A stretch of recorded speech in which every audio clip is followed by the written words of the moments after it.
بسم اللہ الرحمن الرحیم۔ ناظرین کرام السلام علیکم، میں ہوں شوکت علی اور آپ دیکھ رہے ہیں سیرت ٹی وی۔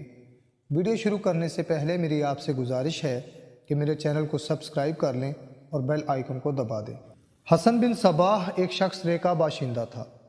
اس کے نسب میں اختلاف ہے، بعض کہتے ہیں کہ وہ عربی النسل تھا، اس کے آباء و اجداد یمن سے آئے تھے، بعض کا قول ہے کہ وہ مجوسی النسل تھا۔ بہرحال حسن بن صباح کے باپ اور اہل خاندان کا عقیدہ شیعہ تھا۔ حسن بن صباح نے نشاپور میں تعلیم پائی تھی۔ وہ عمر خیام اور نظام الملک طوسی وزیر اعظم الب ارسلان کا ہم سبق رہ چکا تھا۔ نہایت ذہین اور خوددار شخص تھا۔ مستنصر عبیدی کے زمانہ میں حسن بن صباح مصر پہنچا۔ وہاں اس کی بڑی عزت و تکریم ہوئی۔ سال بھر سے زیادہ عرصہ تک وہ مصر میں شاہی مہمان اور مستنصر کے مصاحب کی حیثیت سے رہا۔ وہاں اس نے عقائد اسماعیلیہ سے پوری واقفیت حاصل کر کے مستنصر کے ہاتھ پر بیعت کی اور دولت عبیدیہ کے اعلیٰ درجوں کے دائیوں میں شمار ہوا۔ جب حسن بن صباح اسماعیلیہ دائی بن کر روانہ ہوا تو اس نے مستنصر سے پوچھا کہ آپ کے بعد کس کے احکام کی تعمیل کروں اور آپ کے بعد میرا امام کون ہوگا؟ مستنصر نے کہا کہ میرے بعد تمہارا امام میرا بیٹا نزار ہوگا۔ چنانچہ اسی وجہ سے حسن بن صباح کی قائم کی ہوئی جماعت کو نزاریہ بھی کہتے ہیں۔ مصر سے عراق و ایران میں واپس آ کر حسن بن صباح نے مختلف شہروں میں تھوڑے تھوڑے دنوں تک اقامت اختیار کی اور لوگوں کو اپنا ہم خیال بنانا شروع کیا۔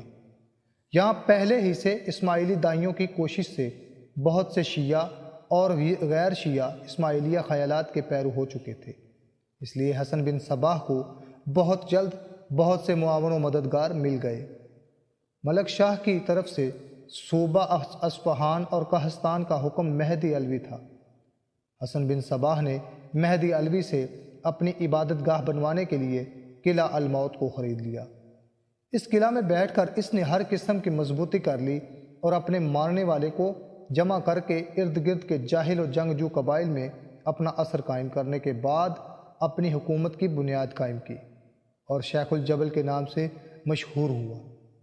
اس نے بعض عجیب و غریب عقائد و اعمال ایجاد کر کے ان کی تلقین لوگوں کو کی۔ اس نے فدائیوں کا ایک گروہ تیار کیا۔ ان فدائیوں نے بڑے بڑے کام کیے۔ دنیا کے بڑے بڑے بادشاہوں، وزیروں، عالموں کو حسن بن صباح قلعہ الموت میں بیٹھا ہوا اپنے فدائیوں کے ہاتھ سے قتل کرا دیتا تھا۔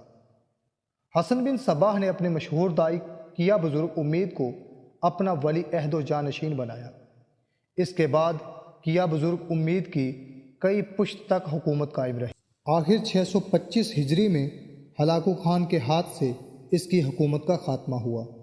یہ سلطنت جو حسن بن صباح نے قائم کی تھی قہستان میں سن 483 ہجری سے سن 655 ہجری تک پونے 200 سال تک قائم رہی۔